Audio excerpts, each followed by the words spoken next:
The fork in Caroline Sinclair's hand trembled, not from nerves, but from the sheer effort of keeping it from flying across the mahogany table and embedding itself in the Duke of Ridgemore's perfectly starched cravat.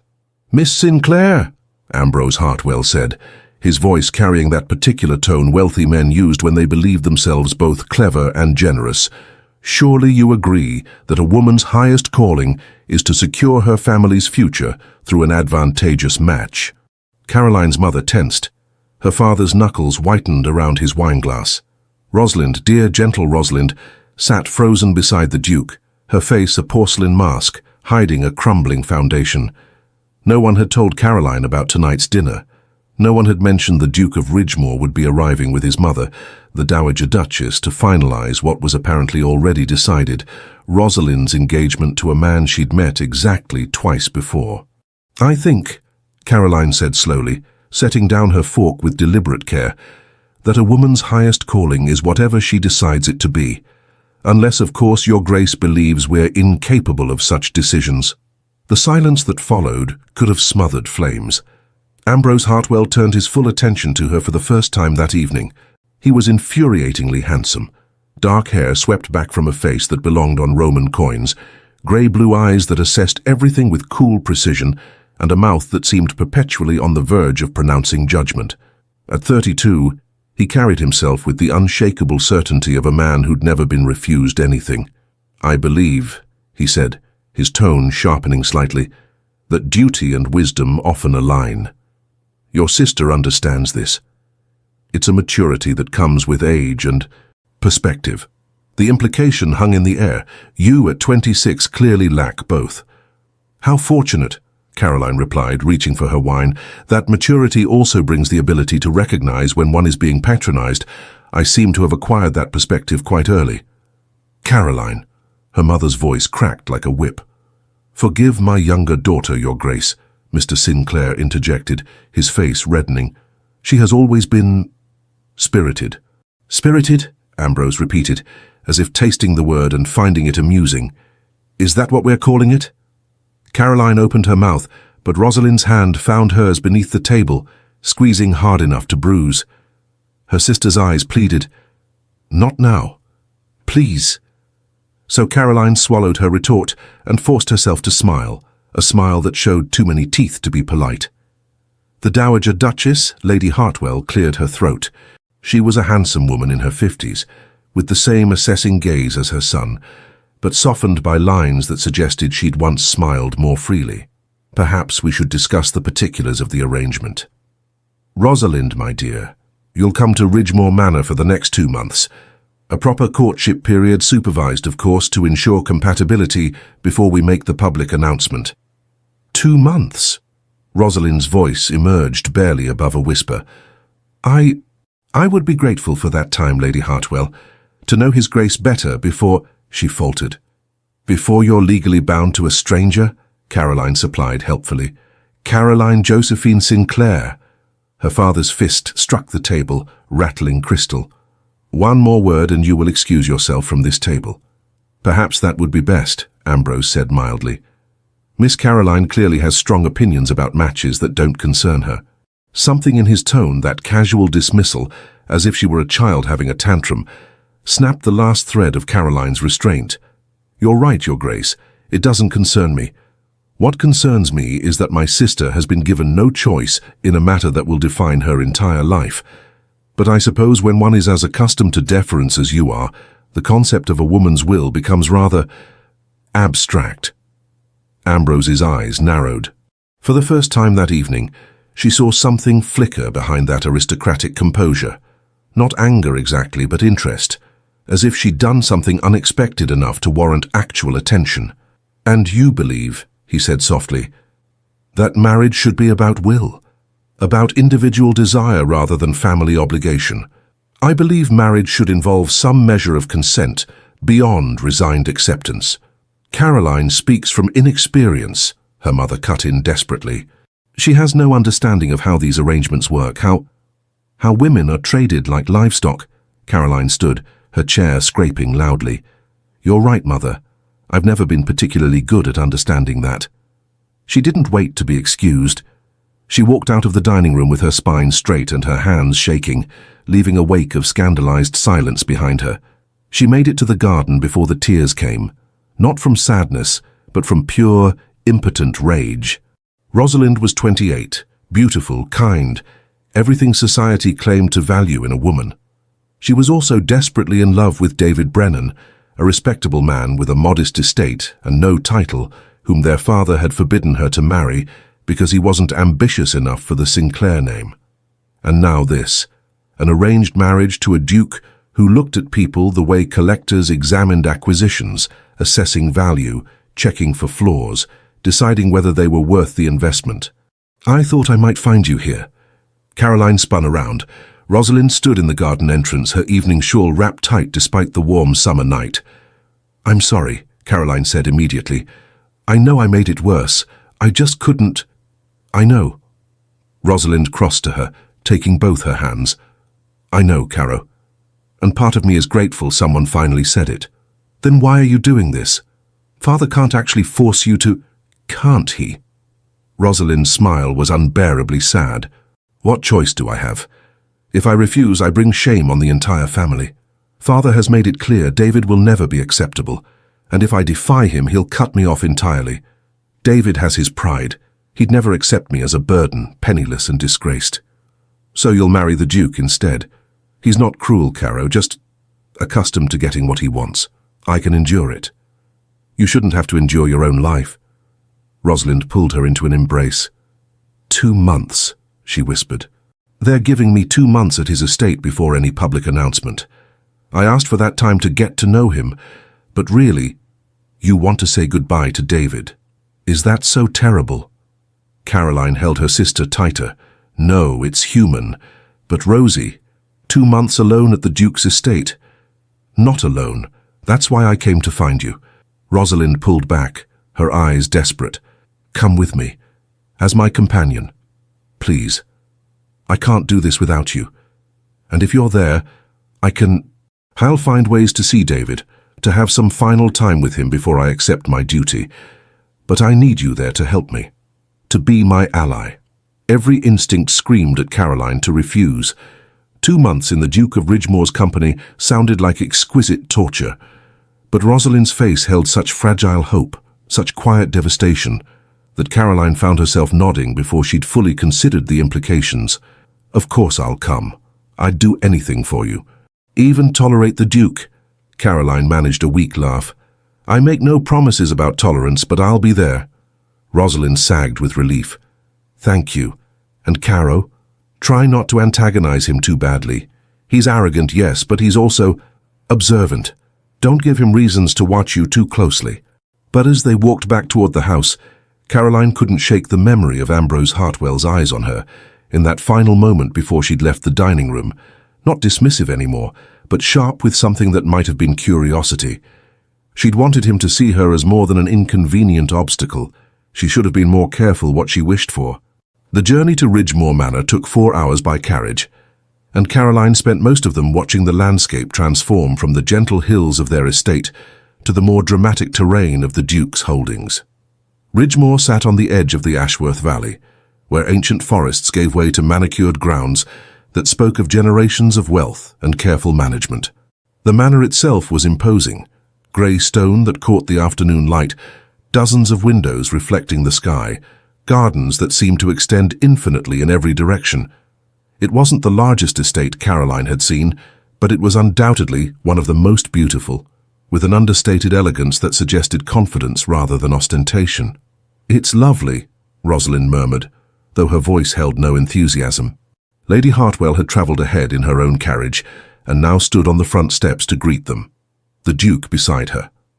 Ambrose wore riding clothes that fit him with the precision of expensive tailoring, his dark hair slightly wind-tousled in a way that should have made him look dishevelled, but instead only emphasized his casual authority. "Miss Sinclair," he said, handing Rosalind down from the carriage with practiced courtesy. "Welcome to Ridgemore. I trust the journey was comfortable?" "Very much so, Your Grace, thank you."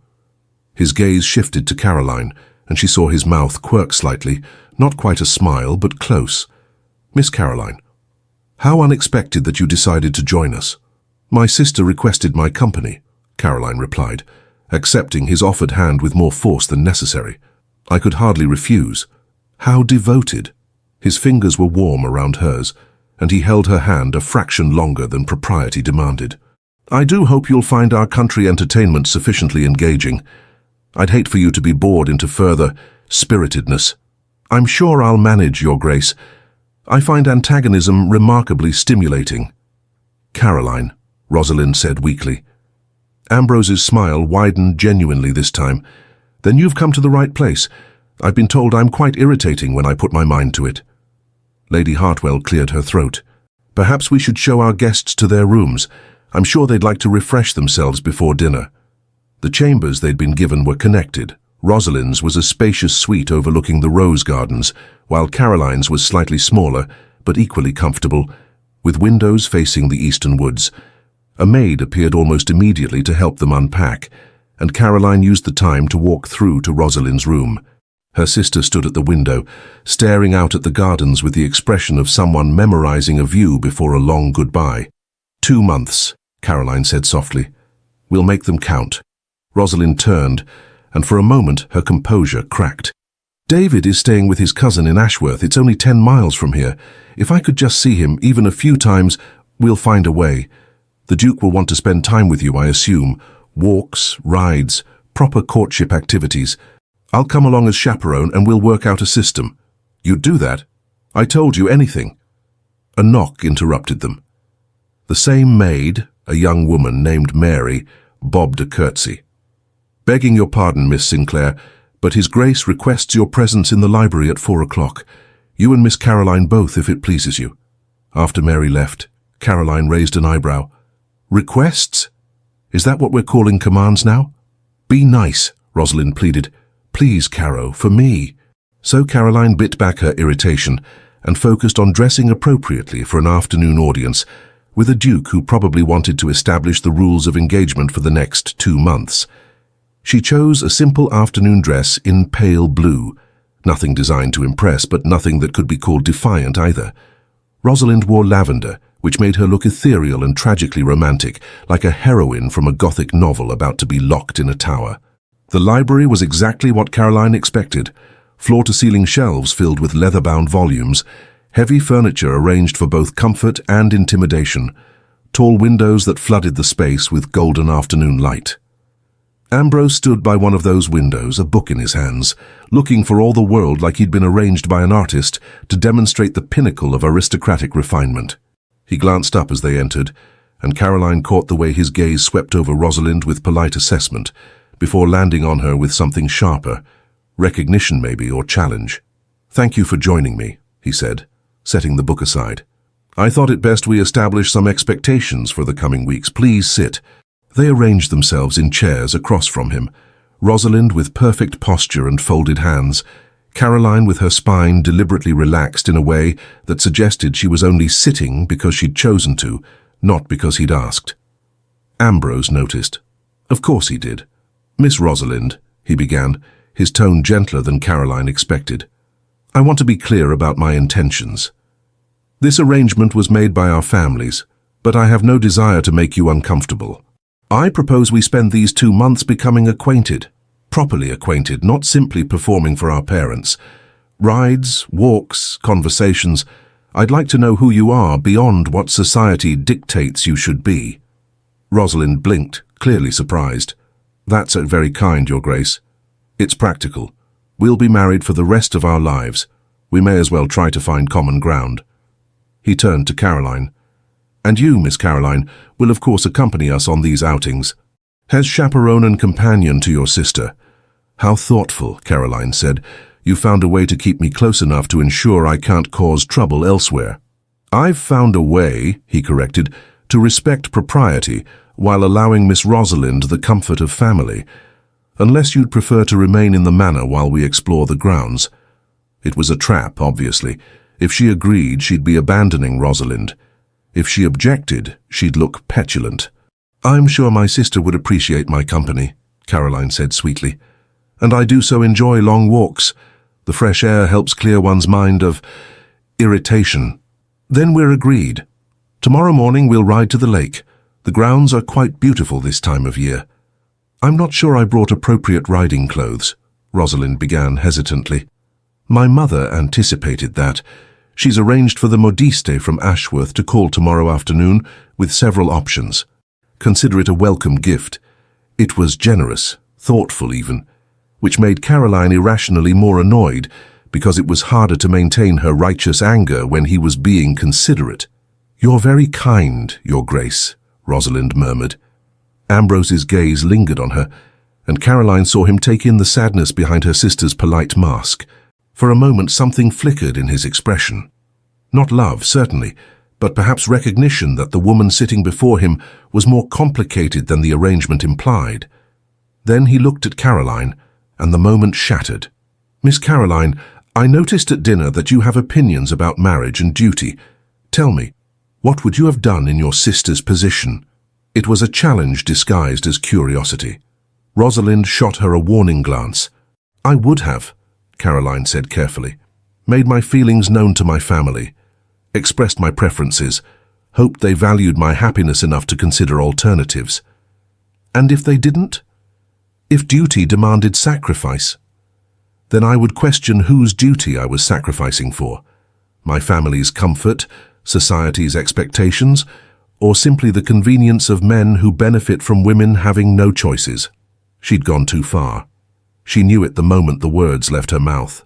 Rosalind looked like she might faint, but Ambrose simply leaned back in his chair, steepling his fingers, studying Caroline with the intensity of someone solving a complex equation.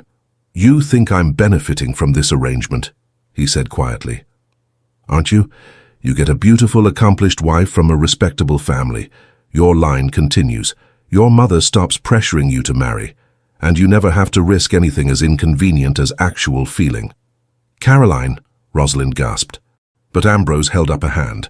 No, let her finish. He fixed Caroline with those unsettling grey-blue eyes. You believe I'm incapable of feeling, Miss Caroline? Or simply unwilling? I believe you've built your entire life around control. Feeling requires vulnerability, and vulnerability requires trust. You don't trust anyone or anything you can't manage. The silence that followed was suffocating. Rosalind looked ready to drag Caroline bodily from the room. Lady Hartwell, had she been present, would likely have called for smelling salts. But Ambrose simply smiled, a real smile this time, edged with something that might have been respect or might have been the pleasure of finding a worthy opponent.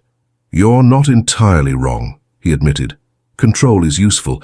It keeps estates running, families secure, reputations intact. But you mistake control for coldness. They're not the same. Then prove it, Caroline heard herself say. These 2 months actually get to know my sister, not as an acquisition, but as a person. Find out what she loves, what she fears, what she dreams about.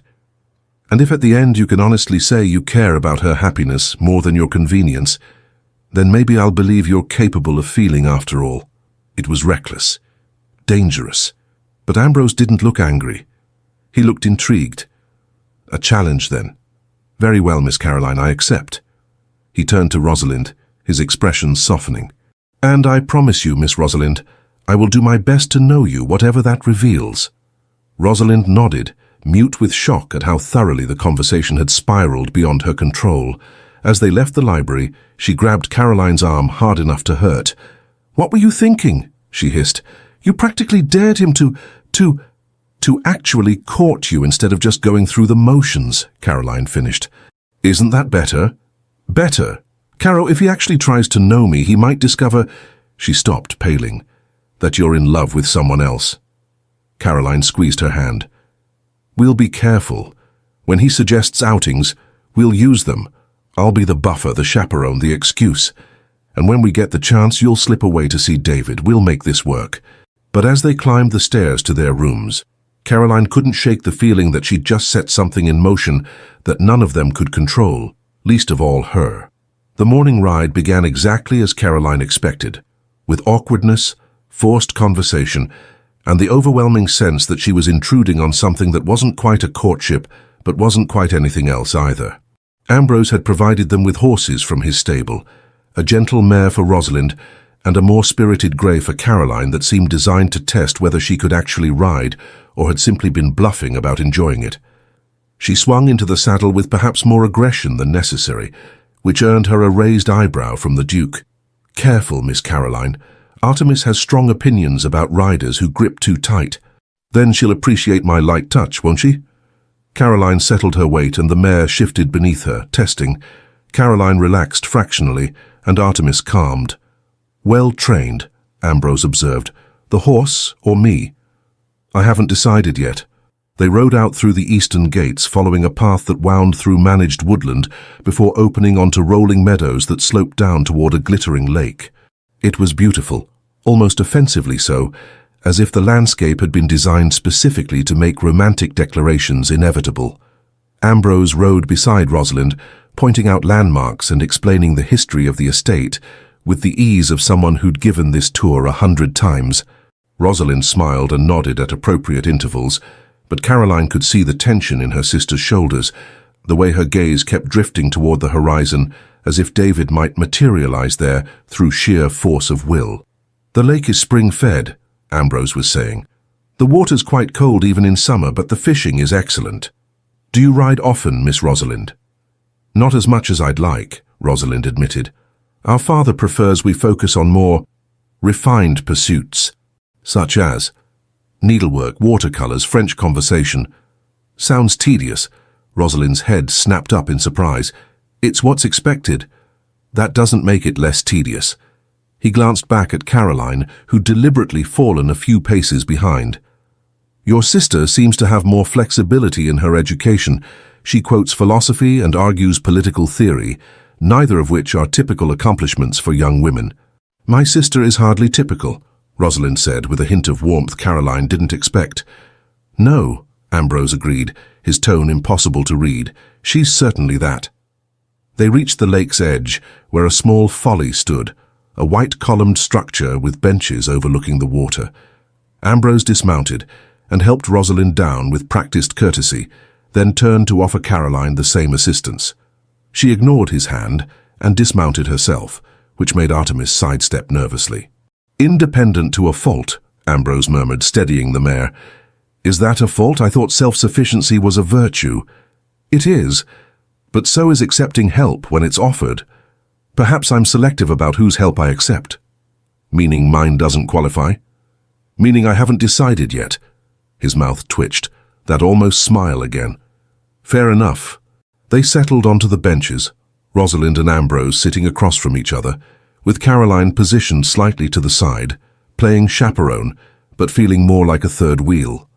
The conversation drifted towards safe topics: books, music, the upcoming season, and Caroline watched her sister navigate it with the skill of someone who'd been trained her entire life for exactly this kind of performance. But beneath the polish, Rosalind was somewhere else.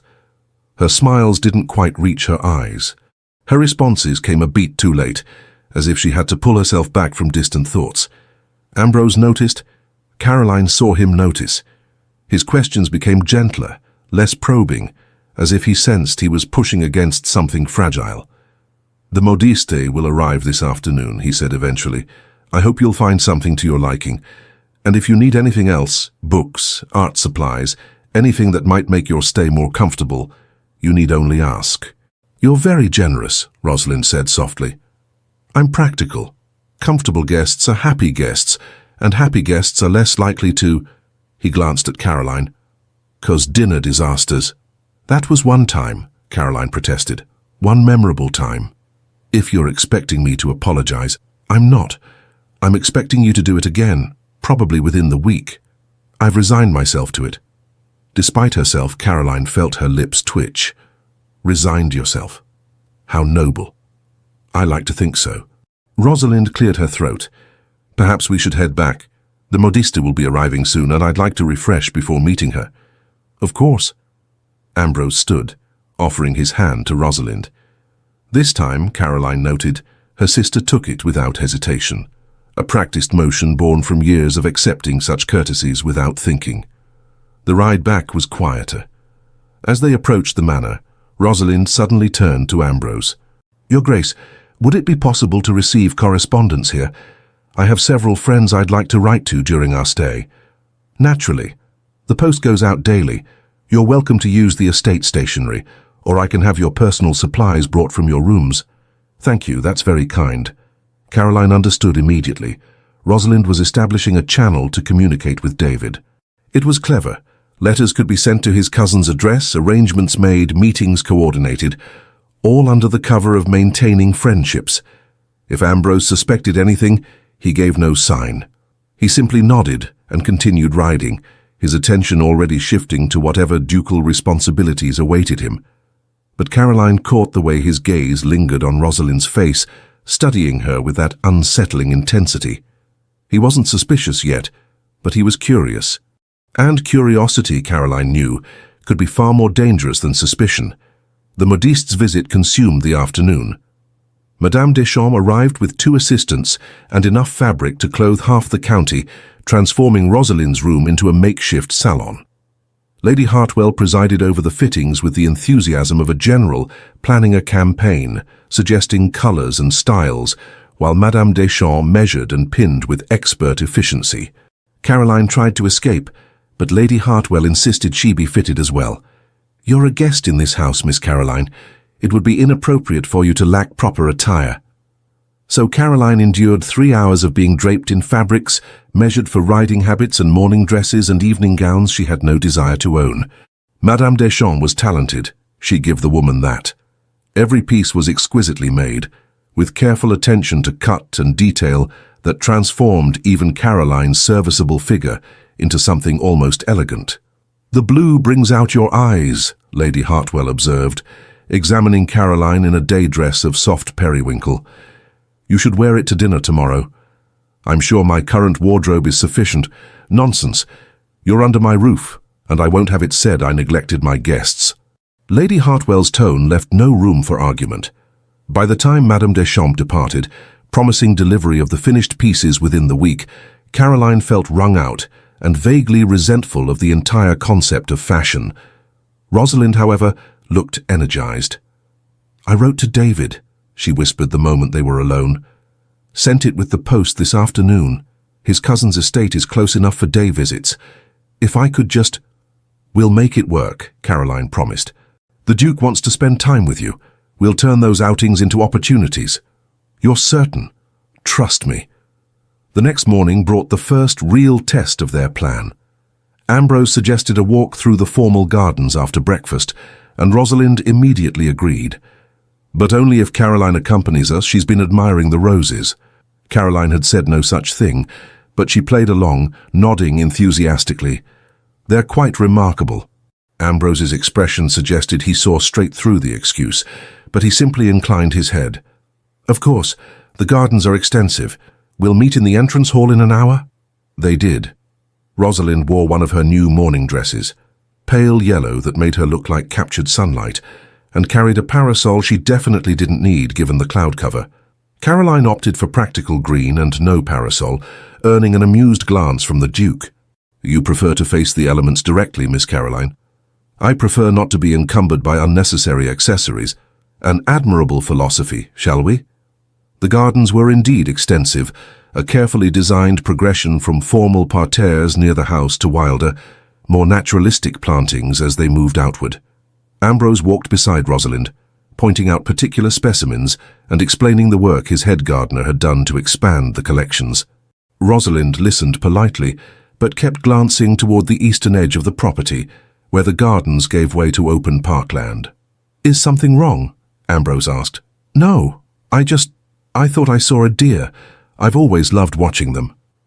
"There's a small herd that grazes near the woods in the morning. If you'd like, we could walk that direction." It was exactly what Rosalind wanted. "That would be lovely." They turned toward the parkland, following a path that meandered through carefully maintained wilderness. As they rounded a bend, Rosalind suddenly stopped. "Oh, I've forgotten my handkerchief. Caroline, would you mind terribly going back to fetch it? I left it in the morning room." It was a transparent excuse. Caroline opened her mouth to object. This wasn't the plan. They hadn't established any system yet, but Rosalind's eyes held desperate pleading. "Of course," Caroline heard herself say. "I'll just be a moment." She turned back toward the house, walking slowly enough to give Rosalind time for whatever she'd planned. When she reached the morning room, where there was, unsurprisingly, no handkerchief, she waited exactly 10 minutes before heading back. She found Ambrose alone on the path, examining a flowering shrub with more attention than it warranted. "Where's Rosalind?" Caroline asked, though she suspected she knew. She spotted the deer herd and wanted a closer look.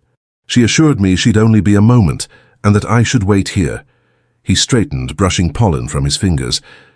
"I'm beginning to think the deer are more elusive than she anticipated." His tone was mild, but Caroline heard the question beneath it. "My sister loves nature," she said carefully. "She probably lost track of time." Ambrose studied her with those two perceptive eyes. Strange how she forgot her handkerchief just before discovering an urgent need to view wildlife alone. "Is it? People forget things all the time. Do they? Or do they manufacture excuses to create private moments for unstated purposes?" Caroline's pulse quickened. "I'm sure I don't know what you mean." "I'm sure you do." He took a step closer, and Caroline fought the urge to retreat. "Tell me, Miss Caroline, what exactly is your sister doing in those woods?" "Looking at deer," as she said. "And if I were to follow her, what would I find?" "Deer, presumably.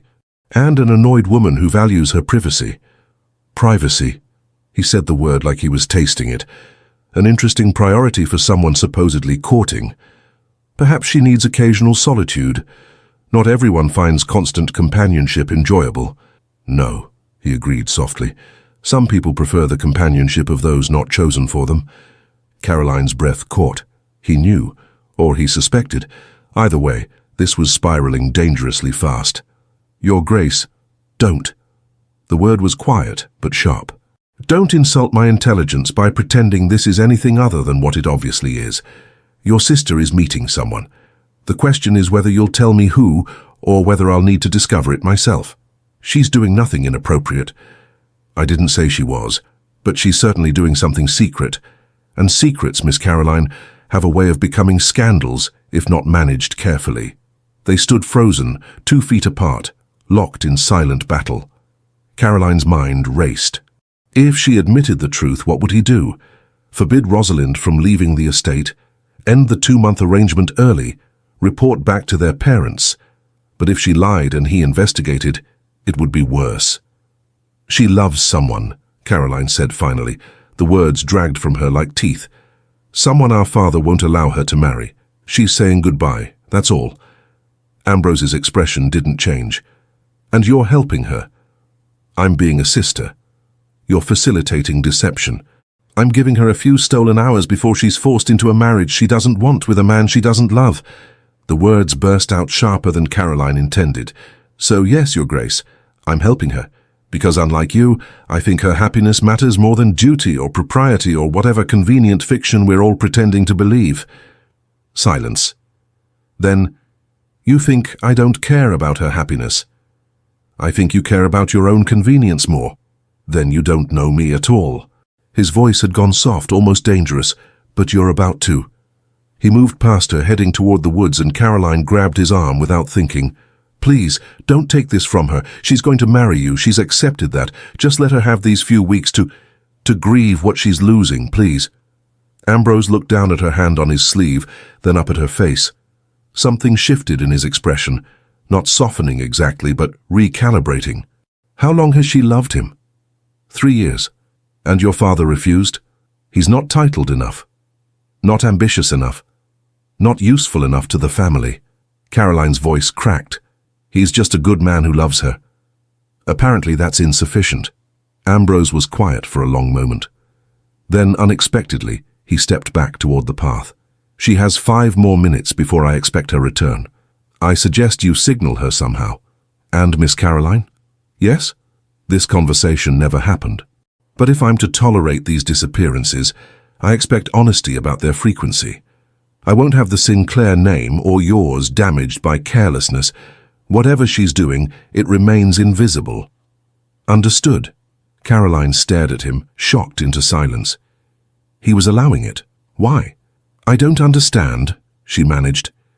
"You said I can't feel. Perhaps I'm proving you wrong." His gaze held hers. Or perhaps I simply recognize that forcing someone into intimacy when their heart is elsewhere would be both cruel and futile. Either way, your sister has her goodbye.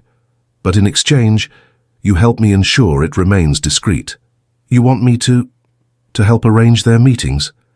I want you to ensure they don't cause a scandal that will ruin all three of us. Can you do that? It was a bargain with the devil, or at least with a duke, which Caroline suspected might be the same thing. But it was also more than she dared hope for. Yes, she whispered. I can do that. Good. He turned back toward the house. Now go fetch your sister before someone else notices her absence. And Miss Caroline, next time she needs to escape, try a more convincing excuse. The deer story was painfully transparent. He walked away, leaving Caroline standing alone on the path, her mind reeling. Ambrose Hartwell was allowing Rosalind to meet with David, was helping them even in his own autocratic way, which meant either he was far kinder than Caroline had given him credit for, or he was playing a longer game she didn't yet understand. She found Rosalind 10 minutes later, emerging from the woods with flushed cheeks and bright eyes. David was there, she whispered urgently, just beyond the tree line. We only had a few minutes, but Caro, just seeing him. The Duke knows. Rosalind went white. What? Caroline explained quickly, watching her sister's face cycle through fear, confusion, and tentative hope. He's allowing it? Rosalind breathed. Why? I don't know, but he is. We just have to be careful. They walked back to find Ambrose exactly where Caroline had left him, still examining the flowering shrub as if nothing had happened. Did you find the deer? He asked Rosalind politely. Yes. They were beautiful. Splendid. Shall we continue the tour, or would you prefer to return to the house? The house, I think, if that's acceptable. Of course. They walked back in loaded silence, and Caroline couldn't shake the feeling that she'd just witnessed something shift, though whether toward danger or something else entirely, she couldn't begin to guess. The next 3 days established a pattern that felt both surreal and fragile. Ambrose would suggest an outing, a ride, a walk, an exploration of some corner of the estate, and Rosalind would accept, always insisting Caroline accompany them. Within the first 20 minutes, Rosalind would manufacture some excuse to disappear, a forgotten item, an urgent need to return to the house, a sudden fascination with some distant feature of the landscape, and Caroline would be left alone with the Duke. It should have been unbearable. Instead, it was something else entirely. The first time Caroline tried to maintain hostile silence, but Ambrose, apparently deciding he'd tolerate the arrangement, but wouldn't pretend it wasn't happening, simply started talking about the estate, his responsibilities, the delicate balance of managing land and people, and expectations. You think it's easy, he said as they walked through the orchard, while Rosalind was allegedly checking on the health of a particular apple tree half a mile away. Being born to this, having every door open, every person defer. But it's a cage, Miss Caroline, a beautiful one, certainly, but still a cage. A cage you benefit from enormously. True, which doesn't make it less confining. He picked an apple from a low branch, examining it. Every choice I make affects hundreds of people. Every word I speak is analyzed. Every action judged. I can't afford mistakes, can't afford passion or recklessness or spontaneity. Everything must be controlled, measured, appropriate. That sounds lonely. He glanced at her, surprised. It is, but it's also necessary. Is it? Or is it simply what you've convinced yourself to believe because the alternative is too frightening? And what's the alternative in your view? Living? Actually living instead of just performing aristocracy? He laughed, a real laugh, rough and unexpected. Living. What an exotic concept. Mock me all you want. At least I know what I feel. Do you? He turned to face her fully. Or do you simply have the luxury of feeling without consequences? Your passions don't affect hundreds of tenants. Your mistakes don't jeopardize family legacies. You're free to be as spirited as you like because no one's survival depends on your restraint. It stung because it was partially true. Caroline's freedom was born from her lack of responsibility, her position as the younger daughter, who would never inherit, never rule, never have to choose between personal happiness and collective welfare. That doesn't make your choice right, she said quietly. It just makes it easier to justify. Perhaps. He bit into the apple, his gaze never leaving hers. Or perhaps I'm simply more honest about the trade-offs. You think I'm cold because I accept duty over desire. I think you're naive because you believe desire is enough. And what about my sister? Where does she fall in your philosophy of acceptable trade-offs? Your sister, he said carefully, is an admirable woman who deserves better than a husband who would force her to forget someone she loves. Then why agree to marry her? Because I need an heir. Because my mother has been pressing me for 5 years to secure the succession. Because your sister meets every requirement for a duchess, and your father was enthusiastic about the match. He paused. Because I never expected to love my wife, so it seemed irrelevant whether she loved me. The raw honesty of it left Caroline momentarily speechless. That's bleak, she managed. That's pragmatic. Love is for poets and romantics. Marriage is for dynasties. What a sad way to live. What a functional way to survive. He tossed the apple core into the grass.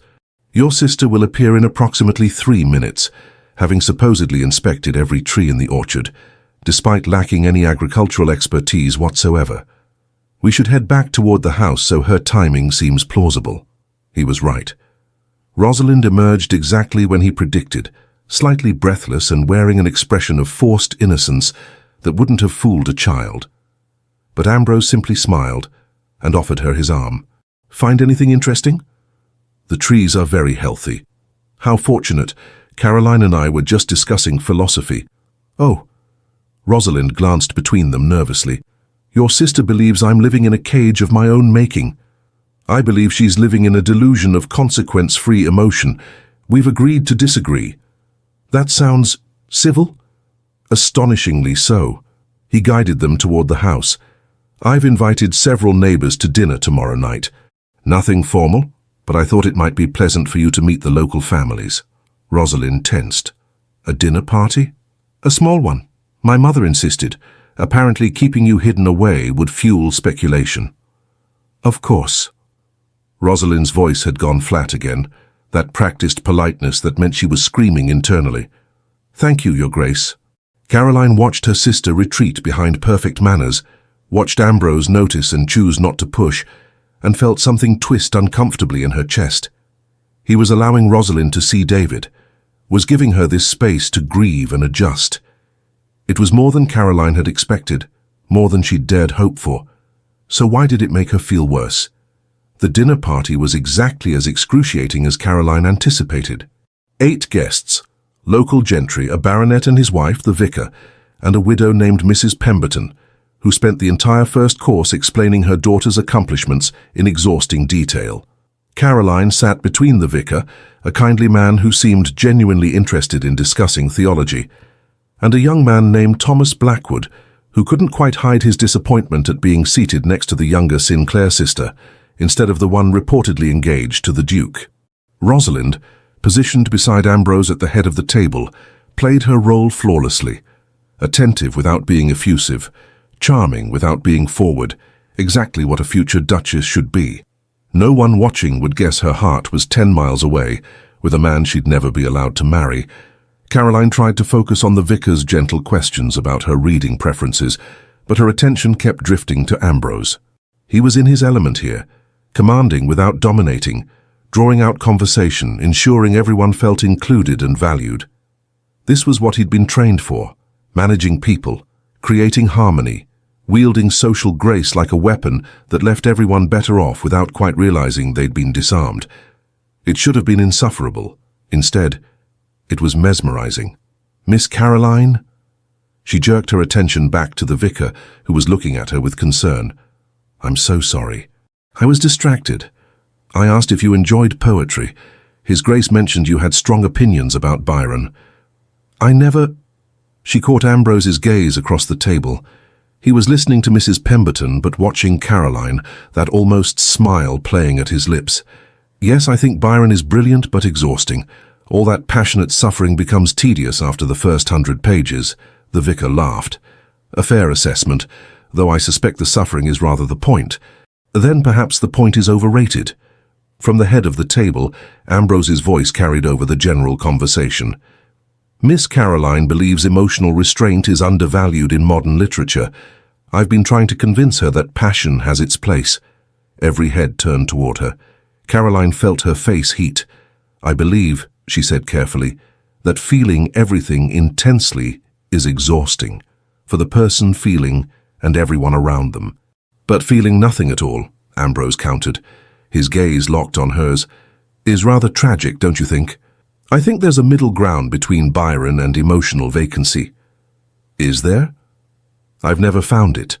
Something in his tone made the conversation feel less like dinner party banter and more like a private argument, continuing across a crowded room. Caroline was suddenly acutely aware that everyone was watching them, including Rosalind, whose expression had gone carefully blank. Perhaps, Caroline said lightly, your Grace simply hasn't been looking in the right places. Perhaps you're right. He lifted his wineglass in a slight salute before turning back to Mrs. Pemberton. Now, you were telling me about your daughter's watercolors? The conversation moved on, but Caroline couldn't shake the feeling that something had shifted. Ambrose was watching her when he thought she wasn't looking, and worse, she was watching him back.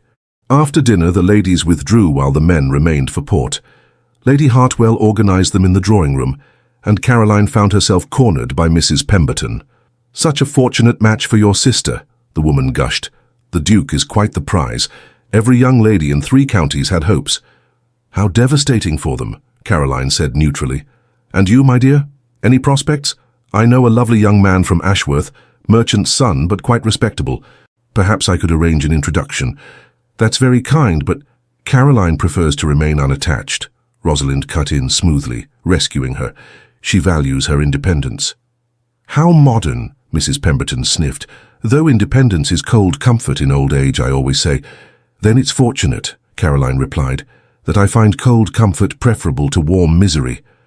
Mrs. Pemberton looked scandalized, but before she could respond, the men rejoined them. Ambrose immediately gravitated toward Rosalind, and Caroline watched them settle into a corner for what appeared to be private conversation. Her sister looked exhausted, her smile worn thin. She's quite lovely, a voice said beside her. Thomas Blackwood had appeared with 2 glasses of wine. Your sister. He's very fortunate. Yes, Caroline agreed, accepting the wine. He is. Though I confess I find you far more interesting. Caroline blinked. I'm sorry? You say what you think. It's rare. Refreshing even. He smiled, and it was nice enough. Open, uncomplicated. Would you walk with me in the conservatory? I'd love to hear more of your thoughts on poetry, especially the tedious suffering. She should have said no, should have stayed visible, should have maintained propriety. But Rosalind was occupied, and Caroline desperately needed space from a room that felt increasingly suffocating. That would be lovely, she heard herself say. They slipped into the conservatory, a glass-roofed addition filled with exotic plants and the thick scent of humid earth. Thomas proved pleasant company, educated, witty, with none of the aggressive flirtation she'd expected. They discussed books and music and the absurdities of social expectation, and Caroline found herself genuinely enjoying the conversation, until a voice cut through from the doorway. Miss Caroline, a word, if you please. She turned to find Ambrose standing silhouetted against the drawing-room light, his expression unreadable. Thomas straightened immediately. Your Grace, we were just discussing— I'm sure you were. If you'll excuse us, Blackwood. I need to speak with Miss Caroline regarding her sister. It was a dismissal disguised as courtesy. Thomas had no choice but to bow and retreat, casting Caroline an apologetic glance. The moment he was gone, Ambrose stepped into the conservatory, closing the door behind him. Regarding my sister? Caroline asked coolly. That was a creative excuse. I needed to speak with you. About? About the fact that you disappeared into a private room with a man you've known for 3 hours. Caroline's temper flared. And? I'm not the one engaged. I'm not the one who needs to maintain a spotless reputation for dynastic purposes. Or have you decided to police my behavior as well as my sister's? I'm trying to protect you from gossip. I don't need your protection. I need— She stopped, breathing hard, surprised by her own vehemence. What? Ambrose demanded, stepping closer. What do you need? I need people to stop treating me like I'm Rosalind's shadow. I need to stop spending every moment facilitating a courtship between my sister and a man who's too controlled to admit he might actually care. I need... What? He was very close now, close enough that she could see the flecks of darker blue in his eyes, close enough to feel the heat radiating from him. Tell me. I need you to stop looking at me like that.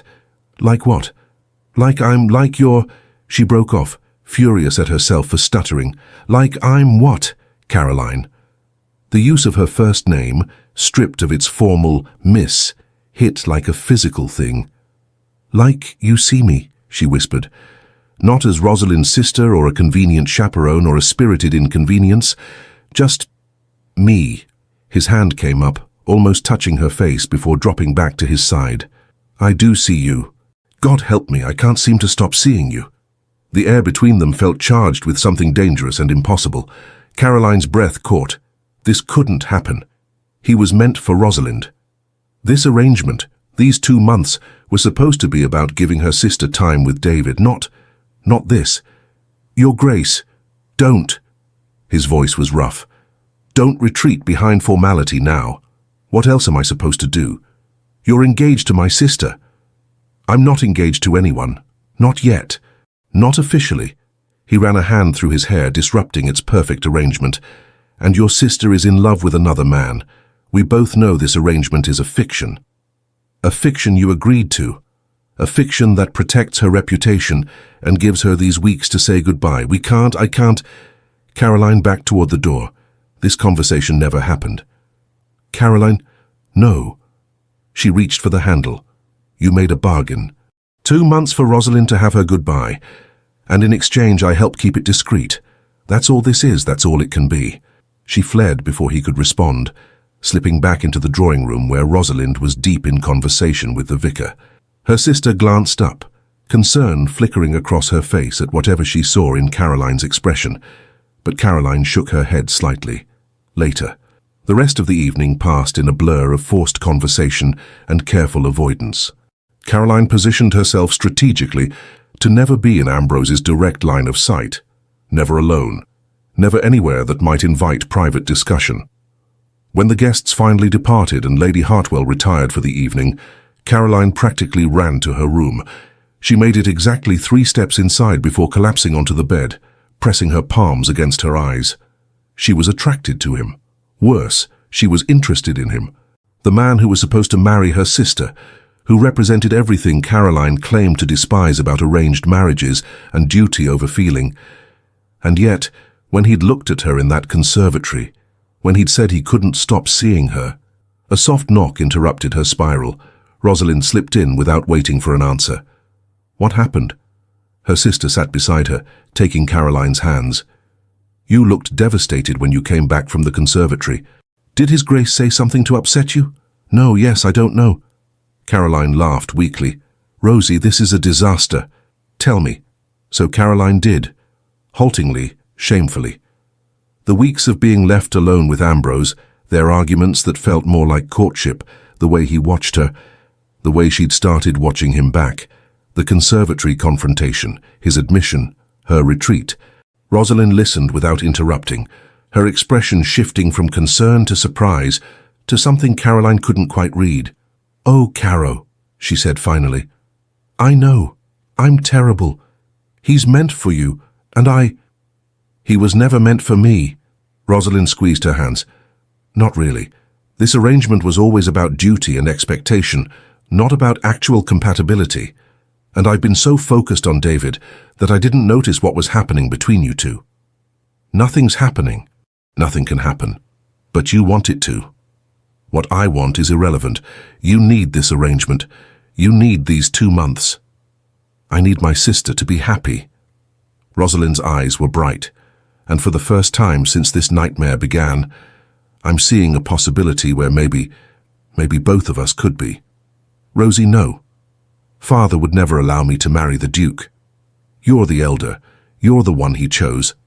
Father chose a Duke. Any Duke. And if Ambrose prefers you... She paused. Does he prefer you? I don't know, maybe. It doesn't matter. We can't betray you like this. You're not betraying me. I'm giving you permission. No, I'm practically begging you. If the Duke wants you instead of me, if that means I can marry David—" Her voice cracked with hope. "We could both be free, Caro. Both of us could have what we actually want. Father will never agree. Then we make him agree, or we don't tell him until it's too late to change." Rosalind stood, pacing. "The Duke has power, social standing. If he declares his intention to marry you instead of me, Father can't refuse without causing a massive scandal. And if I simultaneously announce my engagement to David, it would destroy our family's reputation. Or it would be seen as a romantic complication that resolved itself fortunately. 2 sisters, 2 love matches. The ton would eat it up." Caroline stared at her sister, this gentle, dutiful woman who was suddenly proposing something bordering on rebellion. "You've thought about this. I've thought about little else since you told me the Duke knew about David. He's allowing me to see him, Caro. No one that cold and duty-bound would do that unless—" She smiled. "Unless he had his own reasons to want this arrangement to change. We don't even know if I—" Caroline couldn't finish the sentence, didn't know how to articulate the terrifying possibility that Ambrose Hartwell might actually want her. Not as a substitute for Rosalind, but as herself. "Then find out," Rosalind urged. "You have nearly 2 months left. Spend them actually talking to him instead of pretending you don't feel anything. And if it becomes something real, something he'll fight for, we'll find a way to make it work." After Rosalind left, Caroline lay awake for hours, staring at the ceiling and trying to reconcile the future she'd imagined, spinsterhood, independence, eventual irrelevance, with the one her sister was proposing. A future that included a Duke who saw her, who challenged her, who'd admitted he couldn't stop watching her. A future that terrified her more than anything else ever had. The next morning brought rain, a steady downpour that trapped everyone inside and made the manor feel suddenly smaller. Caroline came down to breakfast to find only Lady Hartwell and Ambrose in the dining room, engaged in what appeared to be a tense discussion. "Cannot simply ignore protocol," Lady Hartwell was saying. "The engagement should be announced within the month. Any longer and people will speculate." "Let them speculate." Ambrose didn't look up from his newspaper. "I told you. Miss Rosalind needs time to adjust." "Time to adjust? Ambrose, you're being absurd. The girl is perfectly pleasant, well-bred, everything we could want. What more adjustment does she need?" "Perhaps I need the adjustment, Mother." Lady Hartwell noticed Caroline in the doorway and fell silent.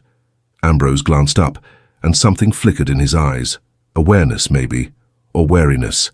"Miss Caroline, good morning. I trust you slept well." "Well enough, thank you."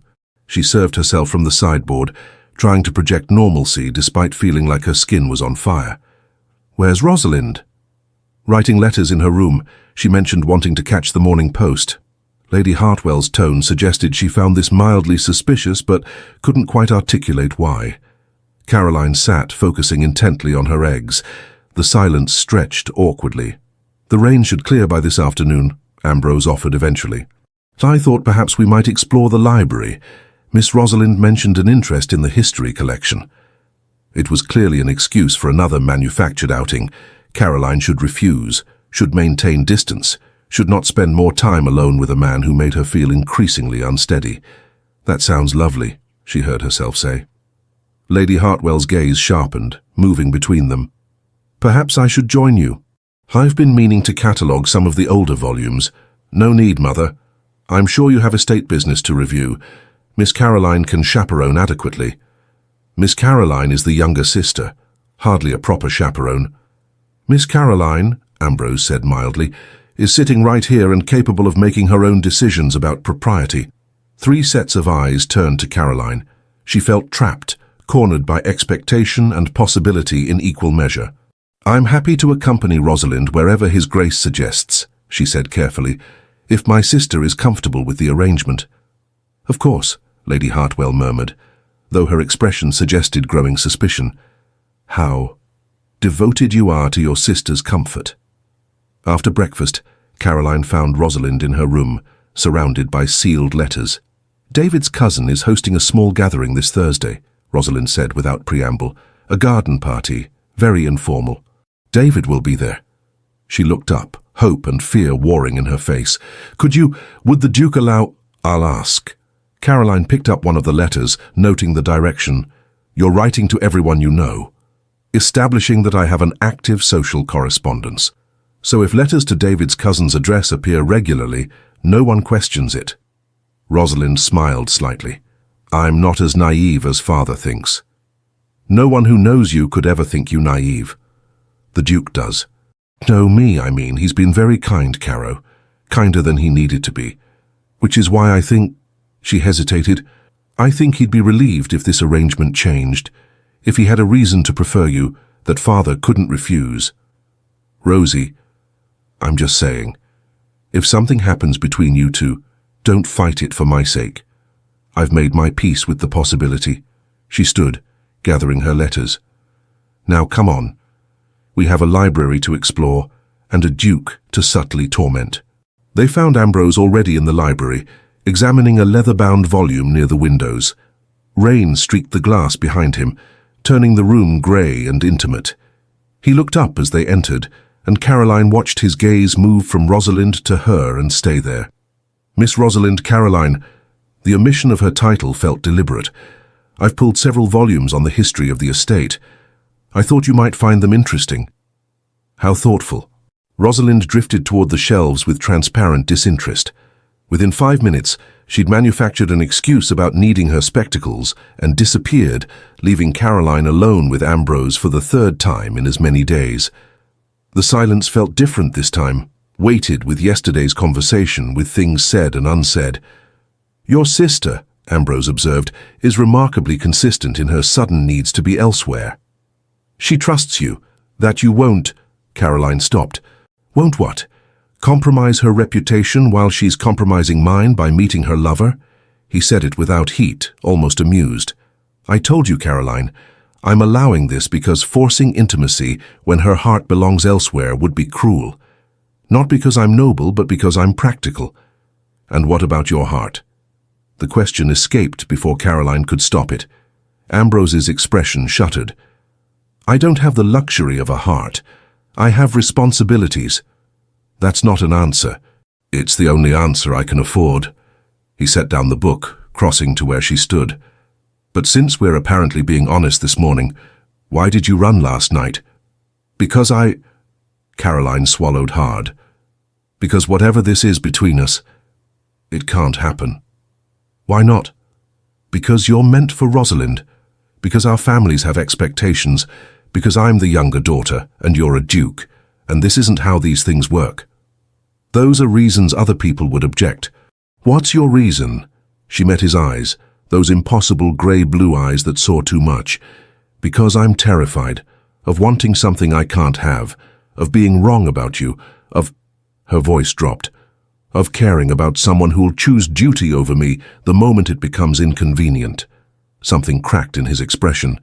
You think that little of me. I think you're exactly who you claim to be. A man who values control and responsibility above everything else, and I'm chaos. I'm inconvenient. I say things I shouldn't and feel things too intensely, and I would be... She laughed shakily. I would be the worst possible duchess in the history of duchesses. You're right. He took another step closer. You would be terrible at it. You'd challenge every social convention, offend half the ton, and make my life infinitely more complicated. Then why? Because I don't want easy anymore. I want real. And you, Caroline Sinclair, are the most real thing I've encountered in years. The space between them had narrowed to inches. Caroline could see the fine lines at the corners of his eyes, the slight shadow along his jaw where he'd shaved that morning, the way his pulse beat at his throat. This is a terrible idea, she whispered. Undoubtedly. Rosalind needs those weeks with David. We can't complicate that. We won't. We'll be careful. Your mother already suspects something. My mother suspects everything. It's her natural state. I'm serious. So am I. His hand came up, finally touching her face, just his fingertips against her jaw, but it sent electricity racing through her. I'm not good at this, at feeling, at wanting. You were right about that, but I know I can't stop thinking about you, can't stop wanting to argue with you and impress you and... Kiss me? The words emerged barely audible. Yes. His thumb traced her cheekbone. But only if you want... Caroline closed the remaining distance and kissed him. It was nothing like she'd imagined, not controlled or careful or ducal. He kissed like a man starving, his hands coming up to frame her face, tilting her head to deepen the kiss until Caroline forgot where they were, forgot everything, except the taste of him and the way he made a rough sound in his throat when she gripped his shoulders. When they finally pulled away, both flushed and unsteady, reality crashed back with uncomfortable force. "That shouldn't have happened," Caroline said shakily. "No." Ambrose rested his forehead against hers. "It absolutely shouldn't have. We can't do this again. We can't." Neither of them moved. Ambrose, "I know." He stepped back, putting deliberate space between them, and Caroline felt the loss like a physical ache. "We'll be careful. We'll maintain appearances. We'll give Rosalind her time with David. But Caroline," his voice roughened, "I meant what I said. I see you, and I don't know how to stop." "Then don't," she heard herself say. "But we have to be smart about this. No one can know. Not yet. Not until we figure out how to convince your father to accept a change in plans without destroying both our families' reputations." "Yes, that." "Well?" His mouth quirked. "I do enjoy a challenge." Footsteps in the hallway sent them jumping apart like guilty children. Rosalind reappeared, spectacles perched on her nose, and an expression of studied innocence that told Caroline her sister had deliberately given them time. "Did I miss anything interesting?" Rosalind asked brightly. "Just a fascinating discussion of estate management," Ambrose replied smoothly. "Riveting stuff, though I think Caroline found it tedious." "Everything about estate management is tedious," Caroline agreed, willing her face not to betray her. Rosalind's eyes danced. "Of course. How disappointing for you both. Perhaps we should try again tomorrow? I'm sure His Grace could make the subject more engaging with proper effort." "Perhaps," Ambrose agreed, his gaze finding Caroline's and holding it just long enough to make her pulse stutter. "I do enjoy rising to meet expectations." They spent the rest of the afternoon in careful choreography, maintaining appropriate distance, keeping conversation neutral, pretending the library hadn't changed everything. But when they parted for dinner, Ambrose caught Caroline's hand briefly, a touch so quick anyone watching might have thought it accidental.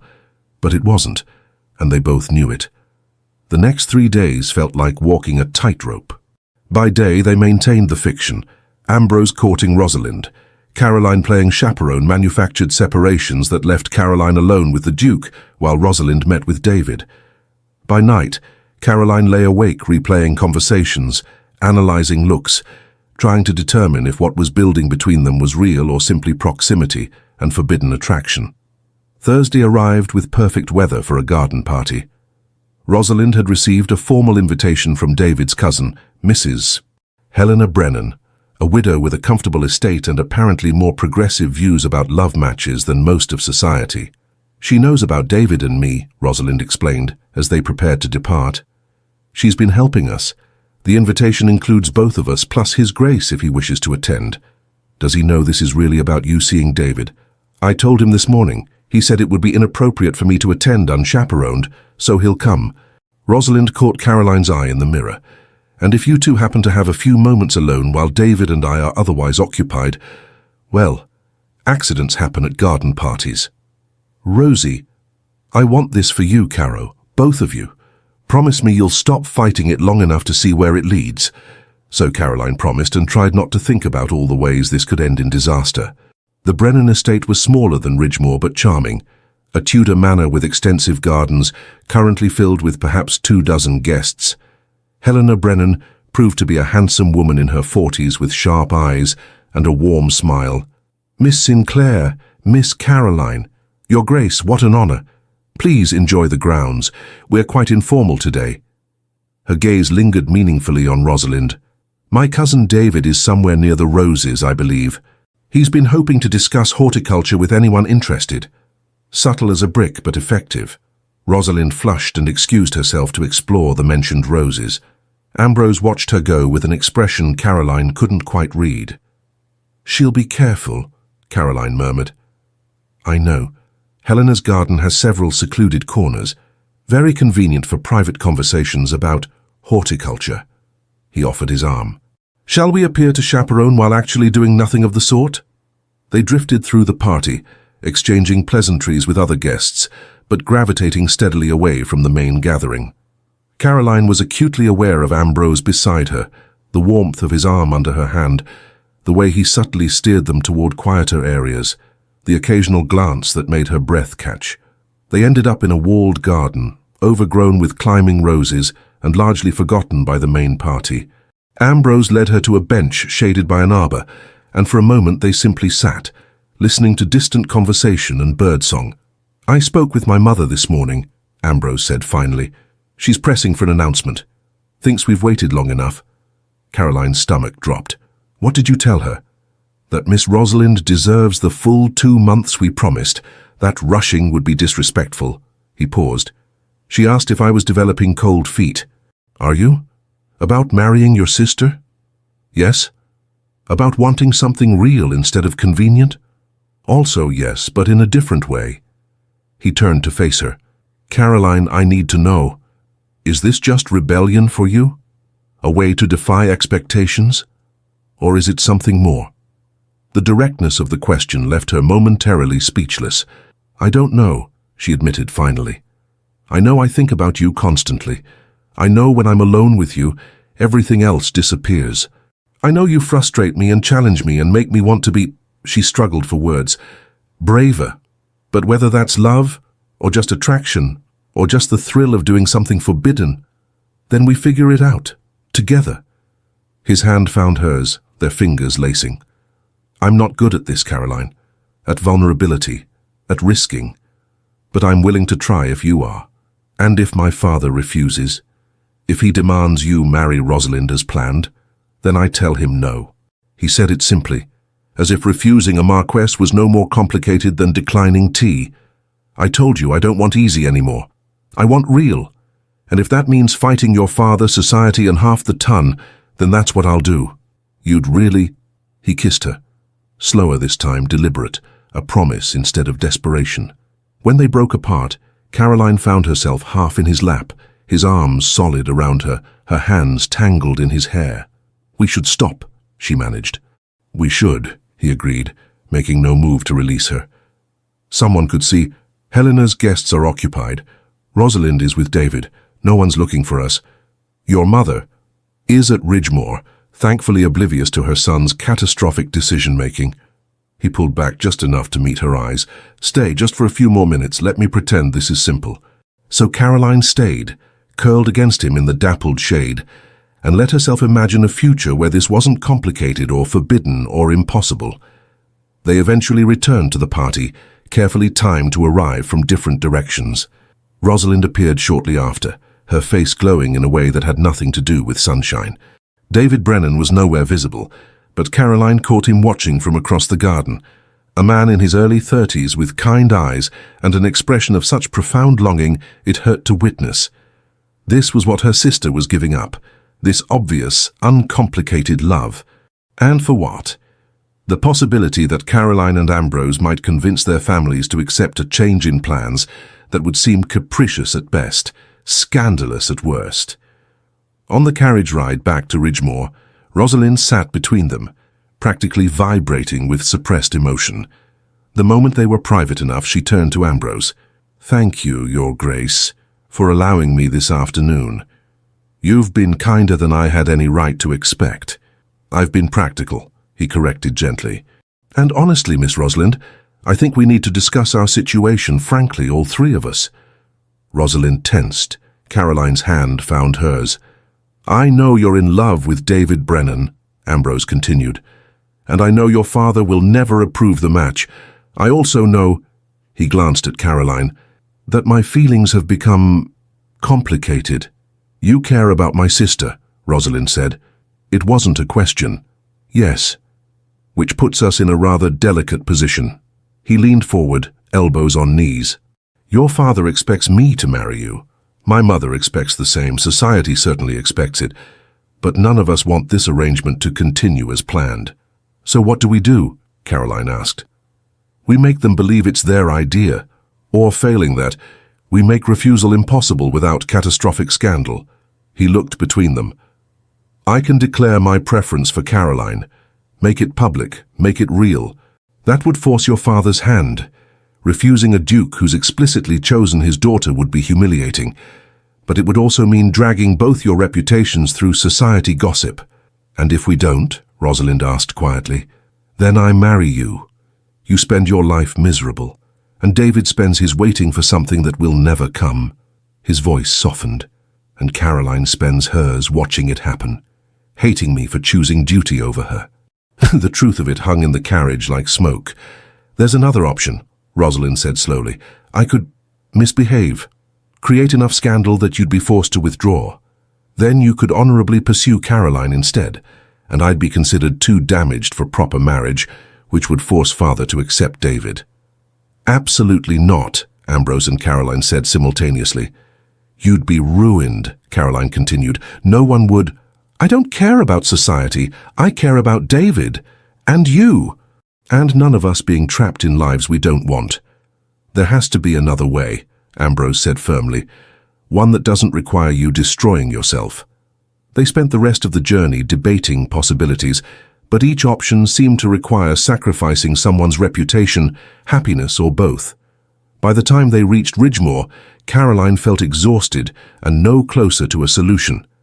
That night, unable to sleep, she slipped down to the library. She found Ambrose already there, shirt sleeves rolled up, papers spread across the desk. Can't sleep either, she asked softly. He looked up, and the raw emotion in his face stole her breath. I keep trying to find a way to make this work.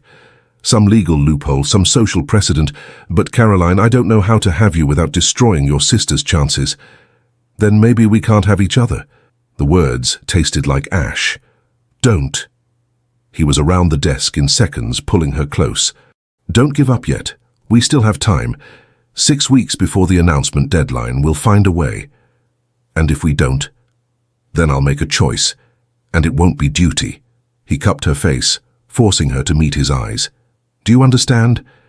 If it comes down to doing what's expected or fighting for what I want, I choose you, every time, even if it costs you everything? Especially then. She kissed him, pouring everything she couldn't say into it, fear and hope and desperate, terrifying love. They stumbled backward, until she was pressed against the bookshelf, his body warm and solid against hers, his hands tangled in her hair, a throat cleared from the doorway. They sprang apart like burned. Lady Hartwell stood there, fully dressed despite the late hour, her expression carefully neutral. I came to retrieve a book, she said mildly, but it seems the library is occupied. Mother, no, don't bother explaining. I'm not blind, Ambrose. I've watched you these past 2 weeks. The way you watch Miss Caroline, the way you don't watch Miss Rosalind. She sighed. This is a disaster. Lady Hartwell, please, Caroline began. Hush, child. I'm thinking. Lady Hartwell crossed to the window, staring out at the moonlit gardens. You've formed an attachment to the wrong sister, the younger, less suitable sister. Meanwhile, the one you're supposed to marry is apparently in love with someone else. Yes, Ambrose, I know about David Brennan. I have better spies than you give me credit for. Silence then. What are you going to do? Ambrose asked quietly. That depends. Is this... She gestured between them. Is this real? Or is it merely lust and proximity? It's real, Caroline said before she could stop herself. At least for me. And you? Lady Hartwell turned to her son. I love her. He said it simply, and Caroline's world tilted. I didn't plan to. I don't entirely understand it, but I do. Then we have a problem, because the Marquis of Sinclair will never agree to this change willingly. He's too proud, and he's already counting on this alliance.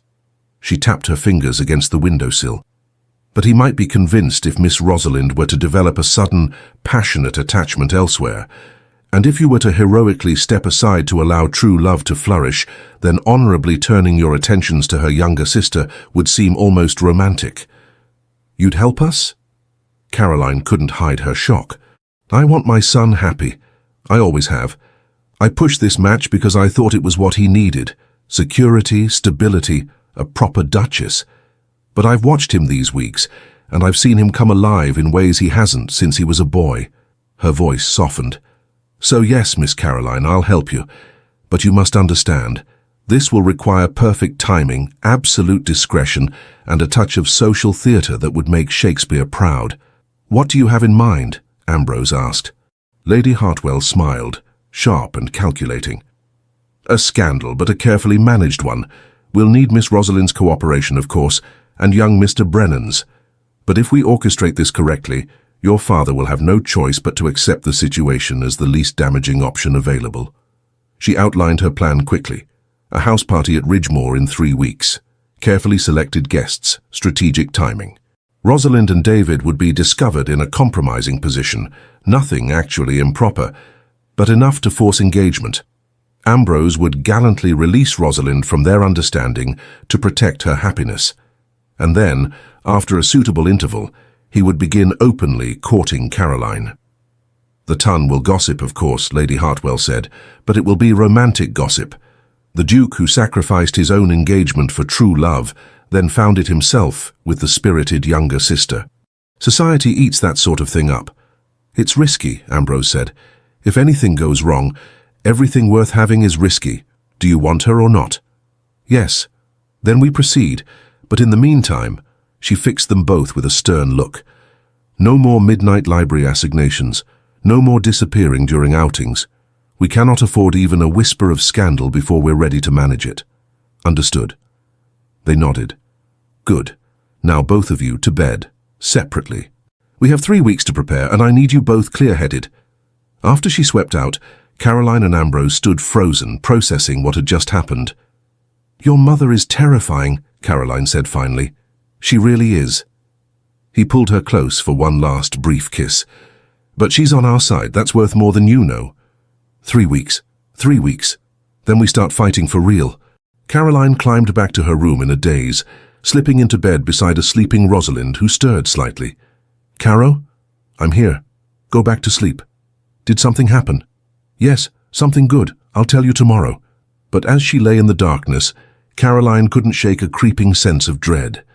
Lady Hartwell's plan was clever, brilliant even, but it relied on too many pieces falling perfectly into place. And if anything went wrong, if anyone discovered the truth before they were ready, they'd all be ruined beyond repair. The next morning they presented Lady Hartwell's plan to Rosalind, who listened with growing hope. "David would have to agree," she said carefully. "He's a gentleman. The idea of compromising me, even falsely—" "I'll speak with him," Ambrose offered. "Explain that it's the only way. If he truly loves you, he'll do what's necessary to have you." They spent the next week in careful preparation. Lady Hartwell began planning her house party, selecting guests who were influential but romantically inclined, people who would spread the story they wanted told rather than darker versions. Rosalind wrote to David explaining the situation. His response came quickly. He'd do whatever was needed. Meanwhile, Caroline and Ambrose were forced into agonizing distance. No private conversations, no stolen moments, nothing that could jeopardize the plan. They saw each other only at meals and during carefully chaperoned outings where Rosalind's presence kept them appropriately separate. It was torture. Caroline caught Ambrose watching her across the dinner table, his expression carefully neutral, but his eyes burning with everything he couldn't say. She felt it too. This constant awareness, this magnetic pull that made even breathing feel difficult when he was near. The house party invitations went out. Acceptances returned quickly. Everyone was curious about the Duke's reported engagement, eager to meet the future Duchess. 2 weeks before the event, a letter arrived from Caroline's father. He'd heard rumors about the extended courtship and wanted assurances the match was proceeding appropriately. Lady Hartwell composed a careful response, assuring him all was well and inviting both parents to attend the house party to see for themselves. "That's cutting it close," Ambrose observed when she showed him the reply. "If they're here when we stage the discovery, then they'll see it firsthand. Better than hearing it secondhand and having time to invent their own narrative." Lady Hartwell's expression was calculating. "We need Lord Sinclair to witness David's devotion and your sacrifice. It's the only way to make him accept what comes after." The week before the party, Mrs. Collier, one of the senior housemaids, approached Lady Hartwell with concerns about improper behavior she'd witnessed. She'd seen Ambrose and Caroline speaking privately in the conservatory, had noticed the way they looked at each other. "She's a problem," Lady Hartwell told them grimly. "If she talks before we're ready—" "I'll handle her," Ambrose said. "Give her a generous bonus. Transfer her to the London house for the duration of the party.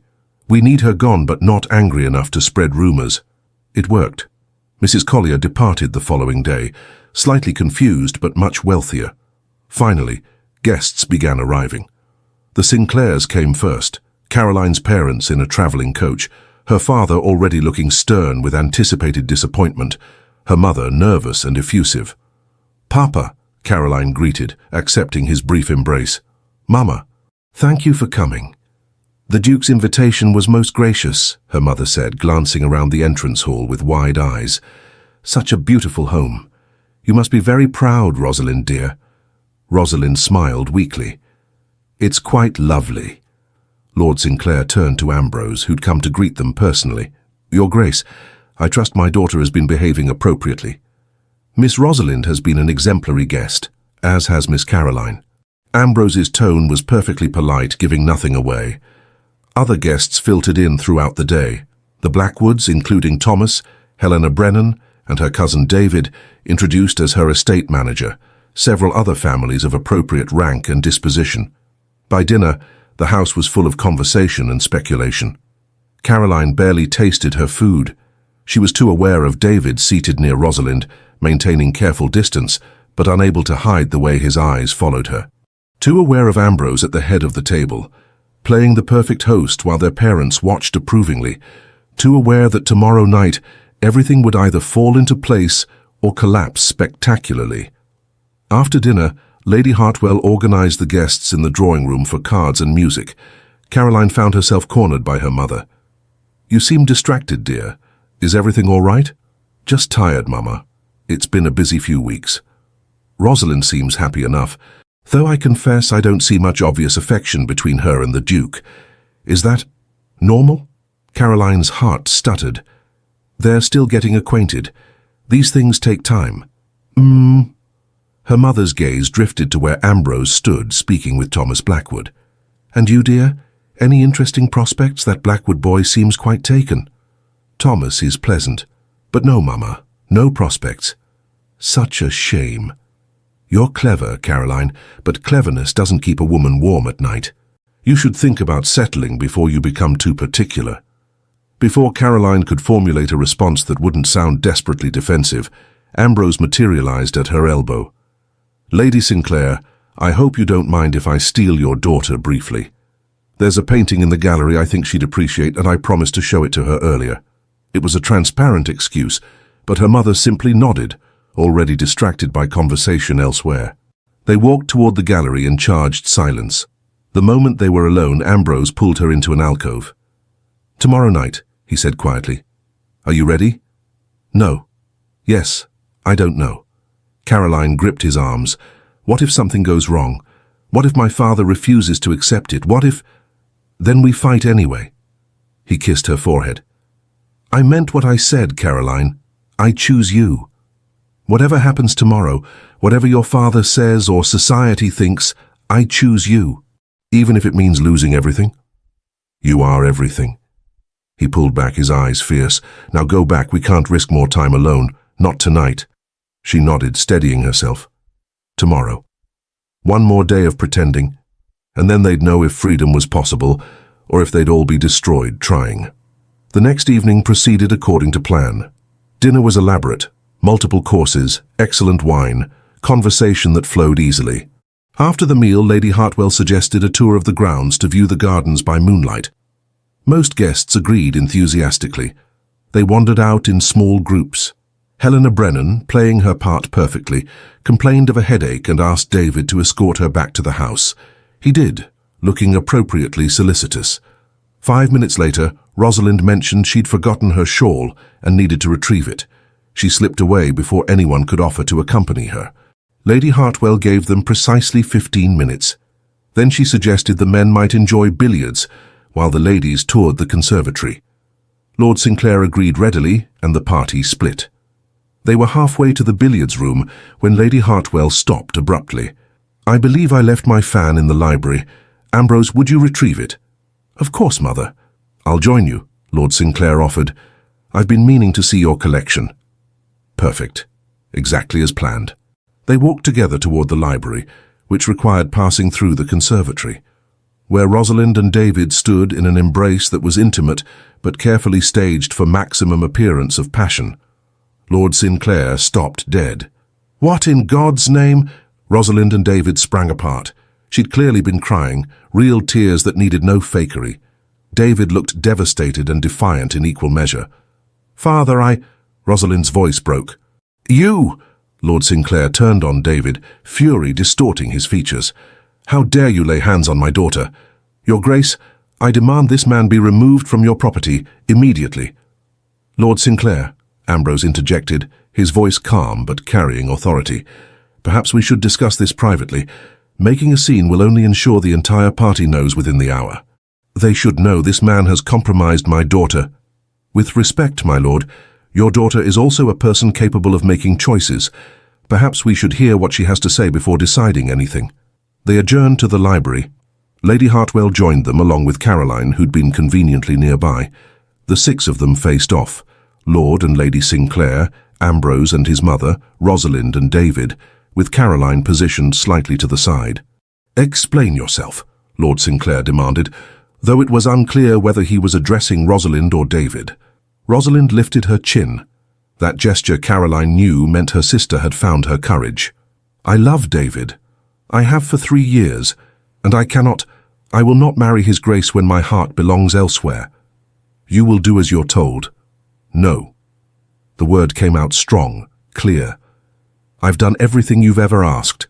Been obedient, proper, perfect. But I won't do this. I won't trap the Duke in a marriage neither of us wants, and I won't spend my life grieving for the man I actually love.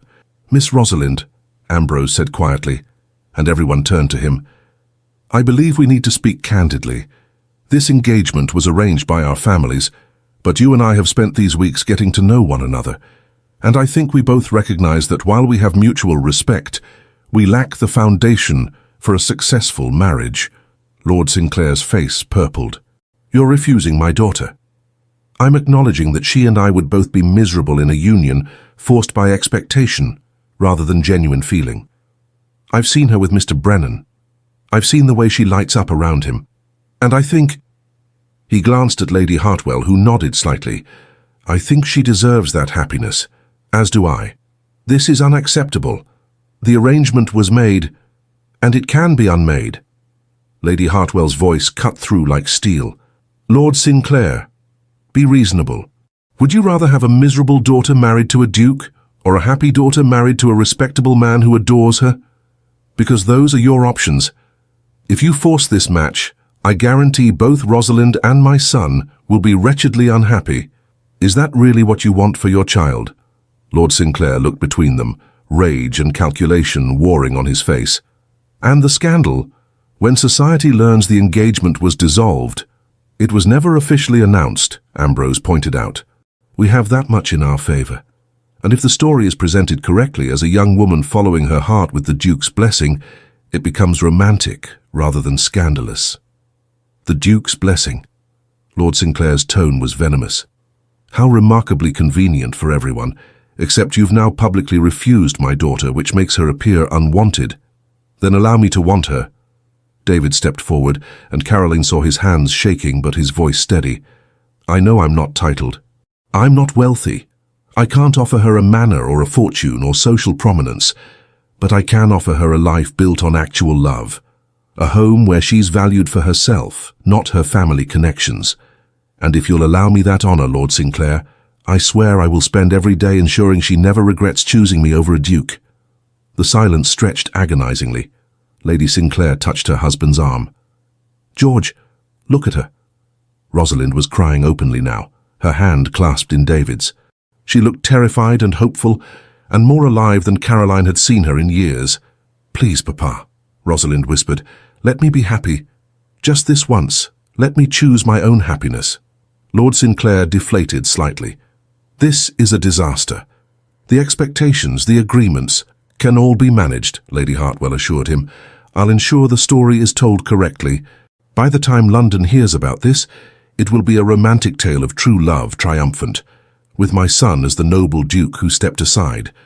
Your daughter's reputation will be intact, perhaps even enhanced. Everyone loves a love story. And what about Caroline? Lady Sinclair asked suddenly. She's been here witnessing all this, helping facilitate. She stopped, eyes widening. You knew, didn't you, Caroline? You've been helping them meet. Every eye turned to Caroline. Yes, she admitted. I helped my sister have a few stolen hours with the man she loves before being forced to marry someone else. I'm not sorry. You should be, her father snapped. You've aided deception, compromised your own reputation. I've helped my sister survive, Caroline shot back. And if that makes me improper or scandalous or whatever else you want to call it, so be it.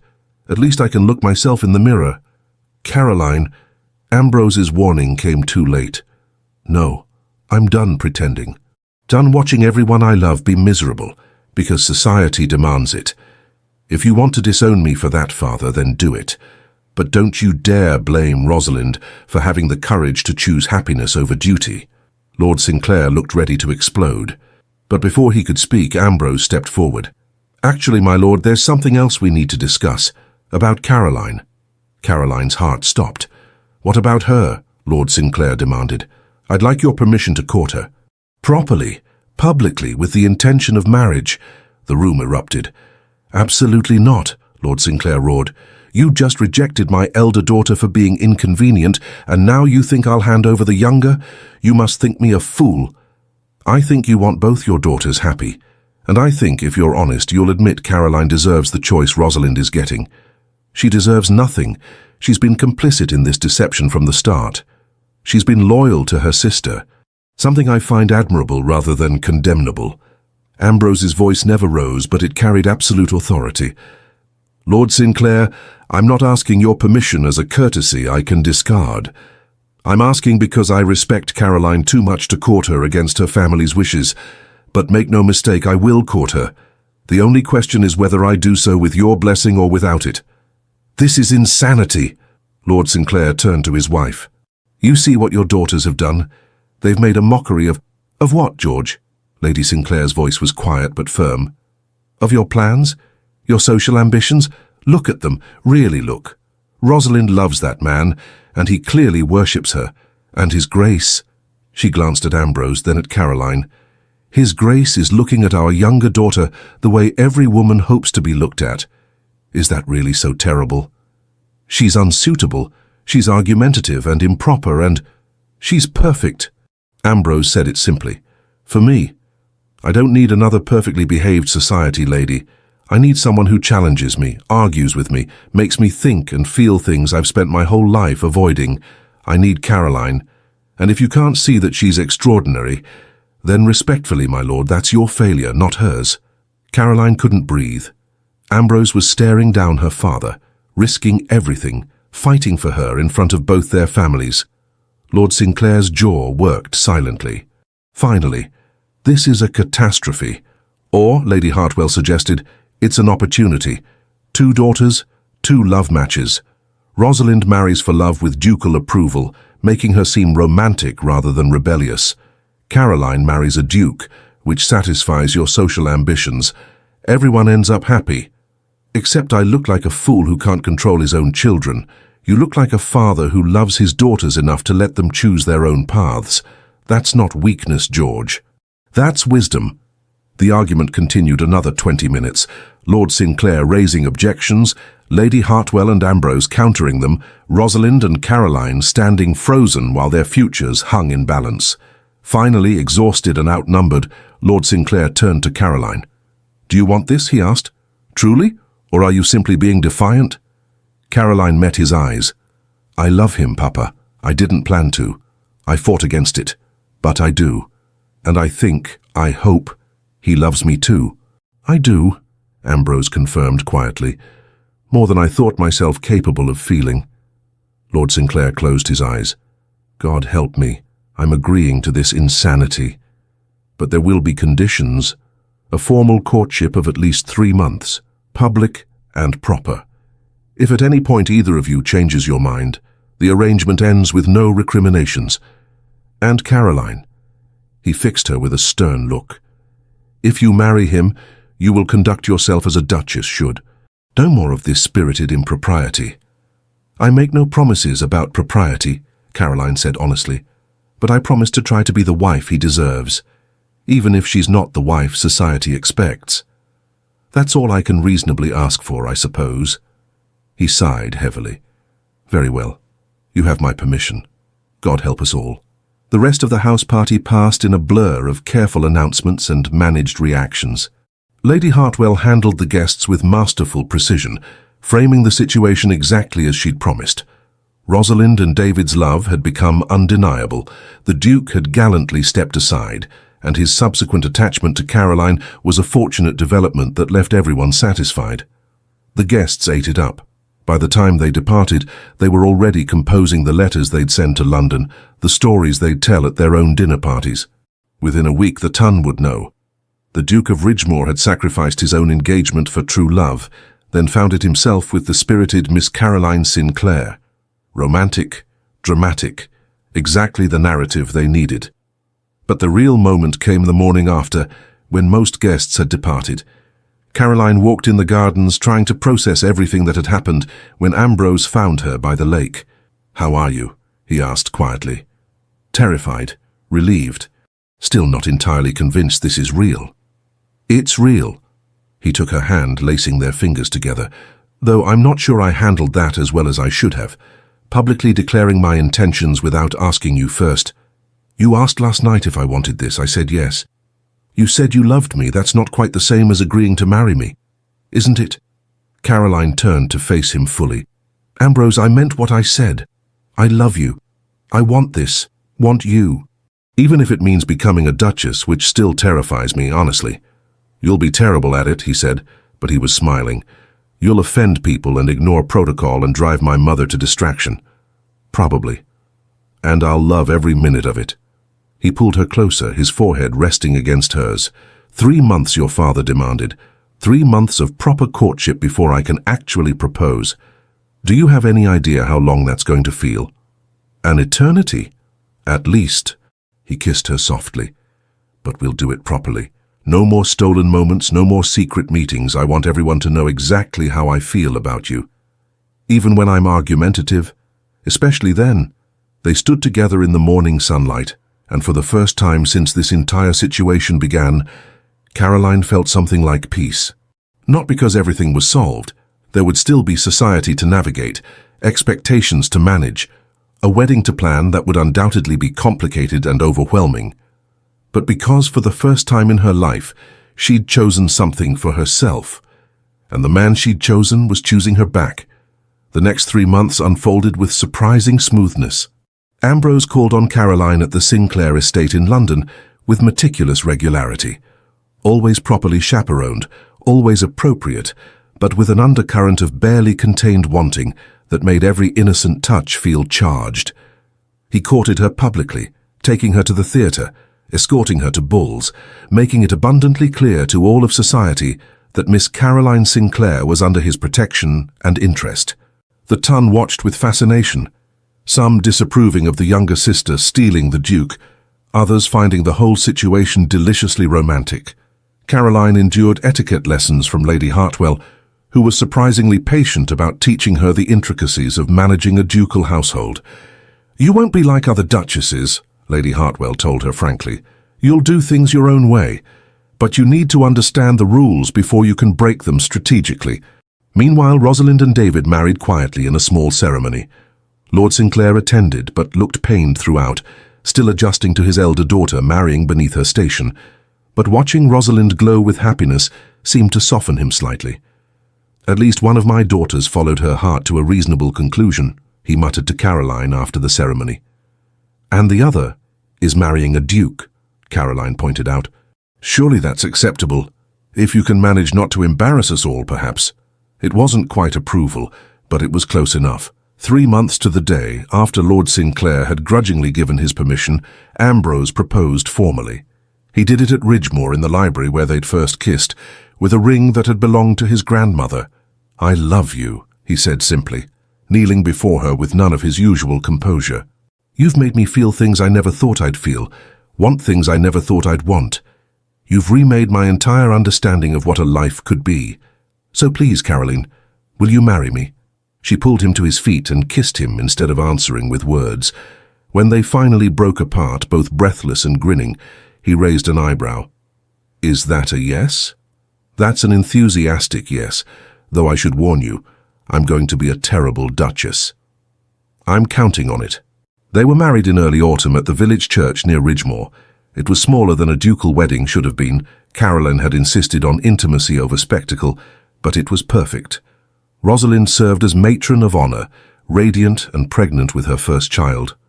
David stood with them, accepted now if not quite embraced by the Sinclair family. Lord Sinclair walked Caroline down the aisle with an expression that managed to be both proud and slightly bewildered, as if he still couldn't quite understand how his difficult younger daughter had ended up here. But when Ambrose took Caroline's hand at the altar, when he looked at her like she was the only person in the world, even Lord Sinclair seemed to recognize that perhaps love was worth the chaos after all. Epilogue. 18 months later, Caroline stood in the Ridgemore Library, reviewing correspondence with the same efficiency Lady Hartwell had once displayed. She'd adapted to being a duchess in her own way, maintaining the estate with competence while refusing to pretend she enjoyed half the social obligations that came with the title. The ton had learned to accept her. Some still whispered about the unconventional duchess who spoke her mind and occasionally horrified dinner guests with radical opinions. But they couldn't deny she made the Duke happy, radiantly, obviously happy, in a way that made romantics sigh and cynics reassess their positions. "There you are." Caroline looked up to find Ambrose in the doorway, their 6-month-old daughter Clara in his arms. The sight of him, this powerful, controlled Duke, completely undone by an infant, never failed to make her smile. "She wouldn't settle," he explained. "I think she missed you. Or she's figured out that her father is easier to manipulate than her mother. Also possible." He crossed to her, and Clara immediately reached for Caroline with grabbing hands. "She has your determination. God help us when she's older." Caroline took their daughter, settling her against her shoulder. "We'll manage. We always do. We do." He wrapped his arms around both of them. "Speaking of managing, your sister wrote. She and David are expecting their second. Already? Clara isn't even walking yet. Some of us are efficient." He kissed her temple. "Though I'm perfectly content with our current pace, one perfect daughter is plenty for now." "For now?" "Well, perhaps in a year or two." He trailed off suggestively. Caroline laughed. "We'll see. First, I need to survive the dinner party your mother is insisting we host next month." "Ah, yes, the dinner party where you'll horrify half the guests and charm the other half. It's a gift. It is. One of many." He turned her to face him, careful of the baby between them. "I love you. Have I mentioned that today?" "Only 3 times. You're slacking." "I'll work on that." He kissed her properly, ignoring Clara's protesting squirm. When they broke apart, he added softly, "Thank you." "For what?" "For being too stubborn to let me settle for duty over joy, for fighting for this, for us, for making me believe that feeling everything was better than feeling nothing at all." Caroline felt tears prick her eyes. "I didn't do it alone. You fought for us too. When it mattered most, you chose me. Even when it would have been easier not to. Choosing you has never been difficult. It's the only easy decision I've ever made." They stood together in the library, this room where their story had truly begun, surrounded by books and afternoon light and the soft sounds of their daughter settling into sleep. Outside, the Ridgemore grounds stretched in every direction, beautiful and ordered and exactly as they'd always been.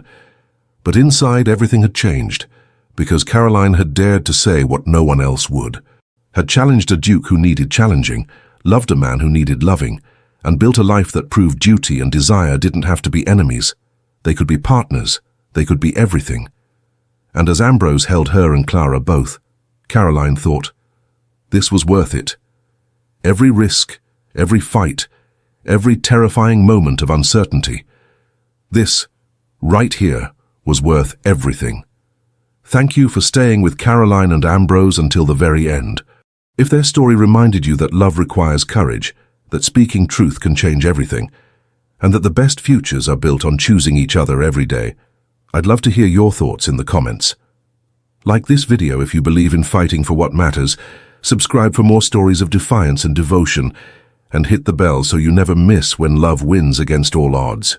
You're the reason these stories exist. Thank you for being here.